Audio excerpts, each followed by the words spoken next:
Hey hello guys, welcome back to the channel R study Adda. Guys आज हम start करने वाले हैं मेवाड़ मुकुट खंड काव्य के आधार पर भामाशाह का चरित्र चित्रण।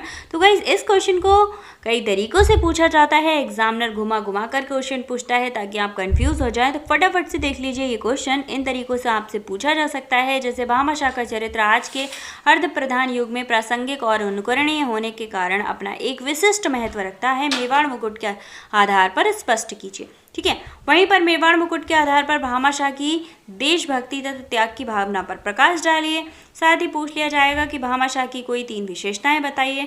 और लास्ट क्वेश्चन पूछा जा सकता है कि मेवाड़ मुकुट के आधार पर भामाशाह की चरित्र गुणों की विशेषता पर प्रकाश डालिए।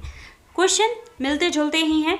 अगर इन सभी क्वेश्चन में से कोई भी क्वेश्चन आपसे पूछ लिया जाए तो आंसर आपका सेम ही रहने वाला है। आंसर आप लोग क्या लिखेंगे कि भाई भामाशाह मेवाड़ मुकुट खंड काव्य के कौन हैं? प्रमुख पात्र हैं।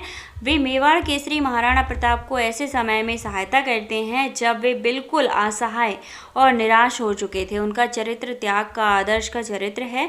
कवि ने उनके नाम पर एक पृथक सर्ग की रचना की है और रचना करके उनको गौरव प्रदान किया है। उनके चरित्र की बहुत सारी विशेषताएं हैं। आइए फटाफट से देख लेते हैं। फर्स्ट है देश प्रेमी।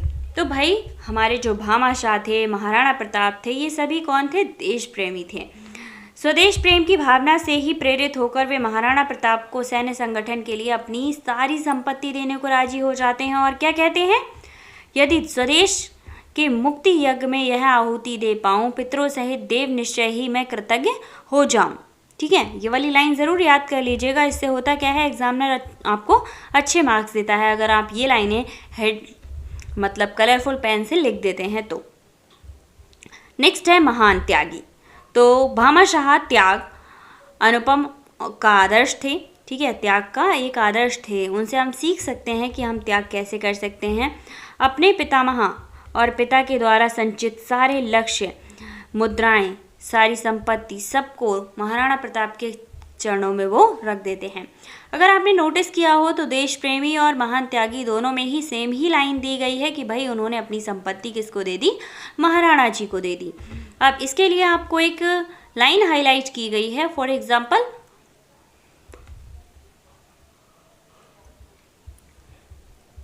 पिता पितामहों के द्वारा यह निधि वर्षों से संचित है, साधन संग्रह हेतु देव के चरणों में अर्पित है। तो ये लाइन ज़रूर याद करके लिखिएगा। अब ये सारी लाइनें आप अपने आप देख लीजिएगा, क्योंकि अगर मैं ज़्यादा बोलती रही और ज़्यादा समझाती रही तो वीडियो लंबा हो जाएगा और आप लोग बोर हो जाएंगे। तो फटाफट से आ जाइए। राजवंश में निष्ठा।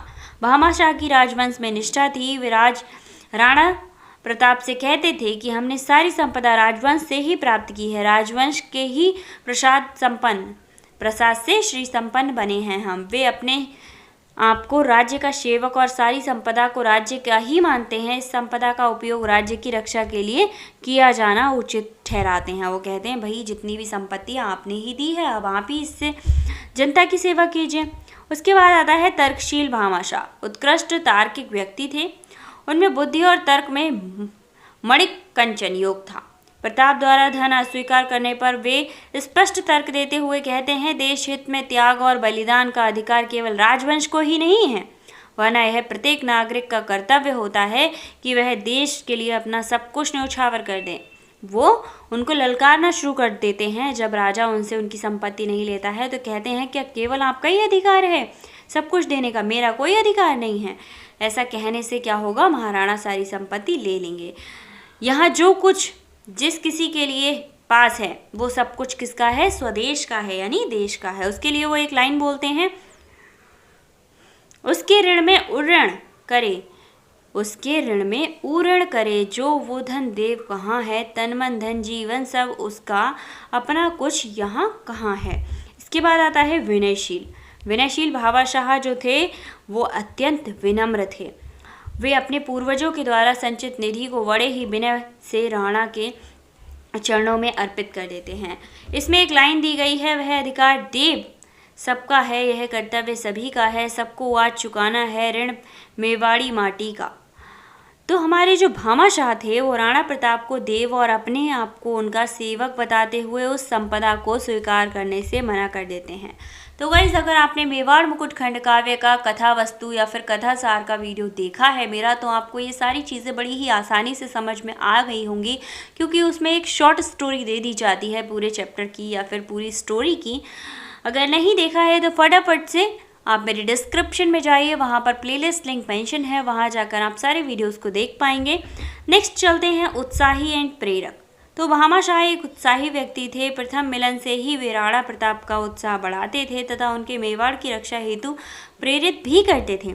भामाशाह के प्रेरणात्मक शब्द ही राणा प्रताप के निराश मन में आशा का संचार किया करते थे। वो एक लाइन कहते थे, अविजय अविजित है, विजयी भी होंगे, देव शीघ्र निसंग, मातृभूमि होगी स्वतंत्र, फिर हम होंगे, फिर निर्भय होंगे। ठीक है, तो ये लाइन थी। आई होप आपको क्वेश्चन समझ आया होगा।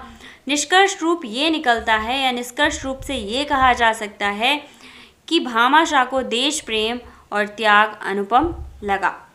वहाँ तर्कशील, विनयशील और राजवंश में निष्ठा करने वाले धनी पुरुष थे। भामाशाह जैसे त्याग का आदर्श विश्व इतिहास में दुर्लभ है। मतलब आज के टाइम में भामाशाह जैसे व्यक्ति का मिलना बहुत ज़्यादा मुश्किल है। तो होपफुली आपको क्वेश्चन का आंसर समझ आया होगा। अगर कोई भी प्रॉब्लम है तो आप मुझे कमेंट कर सकते हैं, और सारी वीडियोस देखने के लिए डिस्क्रिप्शन को चेक कर लिया करो, एक बार चैनल को चेक कर लिया करो। मिलते हैं नेक्स्ट वीडियो में। Thank you so much.